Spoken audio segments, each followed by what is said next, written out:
Hi friends, welcome to the TSPSC mind mapping lectures. So friends, ఇది Indian polity అంటే భారత రాజకీయ వ్యవస్థకు సంబంధించినటువంటి కంప్లీట్ ఈ బుక్ అండి. సో దీనికి సంబంధించిన లింక్ అనేది నేను డిస్క్రిప్షన్లో ప్రొవైడ్ చేస్తున్నాను. మీరు డైరెక్ట్గా అక్కడి నుంచి మీరు డౌన్లోడ్ చేసుకోవచ్చు. సో ఈ వీడియోలో ఏంటంటే ఫస్ట్ యూనిట్కి సంబంధించినటువంటి టోటల్ ఇన్ఫర్మేషన్ అంతా కూడా మనం ఈ లెక్చర్స్లో మనం అబ్జర్వ్ చేద్దాం. అంటే ఒక సిరీస్లో చేస్తాను. ఫస్ట్ యూనిట్కి సంబంధించినటువంటి టోటల్ వీడియోస్ అన్నీ కూడా ఇక్కడ నుంచి వన్ బై వన్ చేయడం జరుగుతుంది. మనం డైరెక్ట్గా ఫస్ట్ యూనిట్లో అసలు ఏ టాపిక్స్ ఉన్నాయో అబ్జర్వ్ చేద్దాం.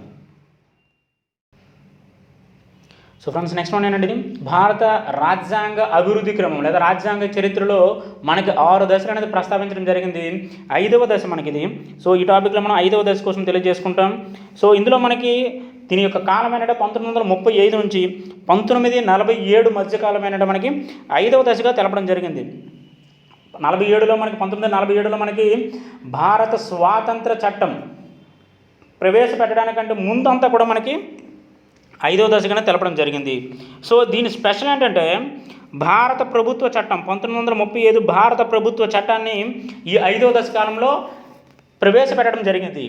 మిగిలిన అన్ని చట్టాల కంటే అత్యంత ముఖ్యమైనది, అతిపెద్దది, భారత రాజ్యాంగ రచనకు మూల కారణమైనటువంటి చట్టం ఏదంటే 1935 భారత ప్రభుత్వ చట్టం. చార్ట్లోకి మనం డైరెక్ట్గా వెళ్దాం. దీనిలో చాలా అంశాలు మనకి మన రాజ్యాంగంలో కనిపిస్తాయి. At the same time exam orientation కూడా మోస్ట్ ఇంపార్టెంట్ మనది. డైరెక్ట్గా చార్ట్ చూద్దాం, మీకు కూడా తెలుస్తుంది. చార్ట్ చాలా పెద్దదండి, అందుకు స్క్రీన్ అనేది కరెక్ట్గా అడ్జస్ట్ అవ్వట్లేదు. సో వన్ బై వన్ మనం చూద్దాం, మీకు కూడా ఒక క్లారిటీ అనేది వస్తుంది. సో ఫస్ట్ వన్, సో ఈ చట్టానికి వచ్చేటప్పటికి అత్యంత ముఖ్యమైనది ఏంటంటే దీనిలో మొత్తం 361 అధికరణలు, 10 షెడ్యూళ్ళు, 14 భాగాలు అనేవి దీనిలో ఉన్నాయి. అంటే భారత ప్రభుత్వ చట్టం ఏంటంటే ఇది ఒక మినీ రాజ్యాంగం టైప్ ఇది. సో దీంట్లో చూడండి 361 అధికరణలు అనేది, 10 షెడ్యూళ్ళు, 14 భాగాలను ఇందులో ప్రస్తావించడం జరిగింది. దీని ఇంపార్టెంట్ అంటే బ్రిటిష్ పార్లమెంటే ఆమోదించినటువంటి అతిపెద్ద చట్టం ఈ 1935 భారత ప్రభుత్వ చట్టం. దీనికి వచ్చేటప్పటికి భారత రాజ్యాంగం అంటే ఇది భారత రాజ్యం కాదు. సో భారత రాజ్యాంగంలో అధిక భాగం దీని నుంచే గ్రహించారు. సో ఏంటది గ్రహించిందంటే అప్రాక్సిమేట్లీ మనకి 247 అంశాలు, అంటే ఒక 70% అంశాలను మనకి 1935 భారత ప్రభుత్వ చట్టం నుంచే గ్రహించడం జరిగింది. సో నెక్స్ట్ వన్, ఈ చట్టం యొక్క లక్ష్యం ఏంటంటే అసలు ఈ చట్టం యొక్క ప్రధాన లక్ష్యం ఏంటి? భారతదేశంలో బాధ్యతాయుతమైనటువంటి పరిపాలన. సో ఇది ఈ చట్టం యొక్క ప్రధానమైనటువంటి లక్ష్యం. సో నెక్స్ట్ వన్ చూడండి, ఈ చట్టంలో ఉన్నటువంటి అంశాలు ఇది వన్ బై వన్ ప్రతిదీ కూడా మనకి బిట్ రూపంలో వచ్చే అవకాశం అనేది ఎక్కువగా ఉంటుంది. వన్ బై వన్ అబ్జర్వ్ చేద్దాం. ఈ చట్టం చూడండి, సైమన్ కమిషన్ సూచనల ప్రకారం భారతదేశంలో సమైక్య వ్యవస్థను ఏర్పాటు చేయడం జరిగింది. అంటే భారతదేశంలో సమైక్య వ్యవస్థను సూచించినటువంటి కమిషన్ ఏదంటే సైమన్ కమిషన్. ఈ సమైక్య వ్యవస్థను ప్రతిపాదించి ప్రారంభించినటువంటి చట్టం ఏదంటే 1935 భారత ప్రభుత్వ చట్టం. సో దీని ప్రకారం ఈ సమైక్యలో 11 ప్రాంతాలు చీఫ్ కమిషన్ ప్రాంతాలు సమైక్యలో చేరడానికి అంగీకరించిన కొన్ని స్వదేశీ సంస్థానాలు అనేవి ఇందులో ఉంటాయి. సో దీని ప్రకారం కేంద్ర రాష్ట్రాల మధ్య అధికార విభజన అనేది ఉంది. సమైక్యం అంటేనే అధికార విభజన అండి.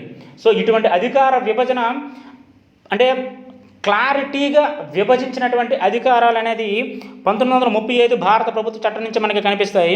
ఇటువంటివి మనకి 3 రకాలైనటువంటి జాబితాలు లేదా అధికారాలను ప్రకటించడం జరిగింది. సో అందులో మొదటిది కేంద్ర జాబితా. సో కేంద్ర జాబితాలో మొత్తం 59 అంశాలు ఉంచారు. రాష్ట్ర జాబితాలో 54 అంశాలు ఉంచారు. ఉమ్మడి జాబితాలో 36 అంశాలు ఉంచారు. సో కేంద్ర జాబితాలో ఉన్నటువంటి ఈ అంశాలపై పూర్తి హక్కులు లేదా పూర్తి అధికారాలు కేంద్రానికి ఉంటుంది. అవేంటంటే ఇక్కడ దేశ రక్షణ, కరెన్సీ, రైల్వేలు, విదేశీ వ్యవహారాలు మరియు పోస్ట్ ఆఫీసులు.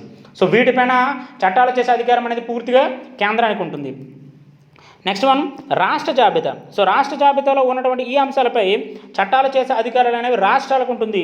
వ్యవసాయం, అవేంటంటే వ్యవసాయం, నీటిపారుదల, స్థానిక పరిపాలన, ఇటువంటివన్నీ కూడా రాష్ట్రాలకి కేటాయించడం జరిగింది.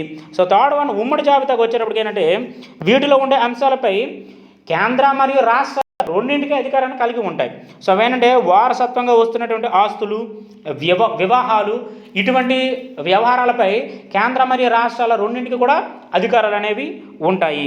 సో నెక్స్ట్ వన్, అవశిష్ట అధికారాలు అనేవి గవర్నర్కు ఇవ్వాలి అని చట్టంలో చెప్పారు, కానీ ఇది మనకేంటంటే అమలు కాలేదు. గుర్తుపెట్టుకోండి, అవశిష్ట అధికారాలు అనేది గవర్నర్కి ఇవ్వాలని తెలియజేశారు, కానీ అమలు కాలేదు. సో మనకి 1935 చట్టం ప్రకారం మనకి కొనసాగించినటువంటి అదొక ముఖ్యమైనటువంటి అంశం ఏంటంటే ద్విసభా విధానం. సో ఇక్కడ ద్విసభా విధానానికి వచ్చేటప్పటికి ఏంటంటే కేంద్ర స్థాయిలో మనకు ఉన్నటువంటి కౌన్సిల్ ఆఫ్ స్టేట్స్ మరియు లెజిస్లేటివ్ అసెంబ్లీ సభ్యుల సంఖ్యను పెంచుతూ వాటి కొనసాగింపు అనేది ఇక్కడ జరిగింది. కౌన్సిల్ ఆఫ్ స్టేట్కి వచ్చేటప్పటికి ఏంటంటే 260 మంది సభ్యులు ఉంటారు. వీళ్ళలో 1/3 మంది స్వదేశీ సంస్థాన ప్రతినిధులకు కేటాయించడం జరిగింది. వీళ్ళందరూ కూడా ప్రత్యక్షంగా ఎన్నుకోబడతారు. సో లెజిస్లేటివ్ అసెంబ్లీకి వచ్చేటప్పటికి మొత్తం సభ్యులు 375 మంది. వీళ్ళేనంటే 1/3 మంది సంస్థానాల నుండి ఎన్నుకవుతారు. మిగిలిన సభ్యులు ఏంటంటే రాష్ట్రాల యొక్క లెజిస్లేటివ్ సభ్యులచే ఎన్నుకుంటారు. అంటే ఇది ఎటువంటి ఎన్నిక అంటే ఇది పరోక్ష ఎన్నిక. సో రాష్ట్రాలలో కూడా ద్విసభా విధానం అనేది మనకి అమలులో ఉంది. ద్విసభా విధానం అనేది రాష్ట్రాల్లో కూడా అమలులో ఉంది. ఇక్కడికి వచ్చేటప్పటికి ద్వంద్వ ప్రభుత్వాన్ని రద్దు చేశారు. సో రాష్ట్రాల్లో ఉన్నటువంటి ద్వంద్వ ప్రభుత్వాన్ని రద్దు చేశారు. అంటే 1919 చట్టం ప్రకారం ప్రవేశపెట్టిన ద్వంద్వ ప్రభుత్వాన్ని వీళ్ళు రద్దు చేయడం జరిగింది. సో ద్విసభా విధానం దేశంలో ఉన్నటువంటి మొత్తం 11 బ్రిటిష్ పాలిత ప్రాంతాల్లో 6 రాష్ట్రాలలో అమలయ్యాయి. సో మద్రాసు, బాంబే, బెంగాల్, యునైటెడ్ ప్రావిన్సీ, బీహార్ మరియు అస్సాం. సో ఈ ప్రాంతాలలో ఈ ద్విసభా విధానం అనేది మనకి అమలవడం జరిగింది. సో నెక్స్ట్ మన ఇక్కడ కేంద్రంలో ద్వంద్వ పాలనా ప్రభుత్వం ఏర్పాటు. సో అంటే రాష్ట్రాల్లో ద్వంద్వ ప్రభుత్వాన్ని రద్దు చేశారు, కానీ కేంద్రంలో మాత్రం ద్వంద్వ ప్రభుత్వాన్ని అక్కడ అమలు చేశారు. ఇక్కడ దీని ప్రకారం కేంద్ర పరిశీలన అంశాలు ఏంటంటే ఇక్కడ రిజర్వ్డ్ జాబితా, ట్రాన్స్ఫర్ జాబితా సేమ్ 1919 చట్టంలో రాష్ట్ర స్థాయిలో ప్రకటించినటువంటి జాబితాలు ఇవి. సో ఇక్కడికి వచ్చేటప్పటికి ఏంటంటే ప్రాముఖ్యత ఉన్నటువంటి అంశాలు దీనిపై గవర్నర్ జనరల్కి అధికారాన్ని కలిగి ఉంటాయి. ట్రాన్స్ఫర్ జాబితాకు వచ్చేటప్పటికి ఏంటంటే భారతీయ మంత్రులకు మాత్రమే దీనిపైన అధికారాలను కల్పిస్తారు. అంటే మనం ఆల్రెడీ 1919 యాక్ట్లో చెప్పినటువంటి అంశాలు దీంట్లో ఉంటాయి, కానీ ఇవి కేంద్రానికి కేటాయించబడ్డాయి.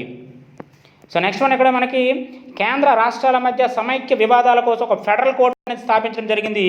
దీనిలో న్యాయమూర్తులు సంఖ్య 1+6 అంటే ఇక్కడ ఒక ప్రధాన న్యాయమూర్తి ప్లస్ 6 ఇతర న్యాయమూర్తులు అనేవారు ఉంటారు. దీని ప్రకారం ఫెడరల్ కోర్టు యొక్క మొదటి ప్రధాన న్యాయమూర్తి మాలిస్ బేయర్.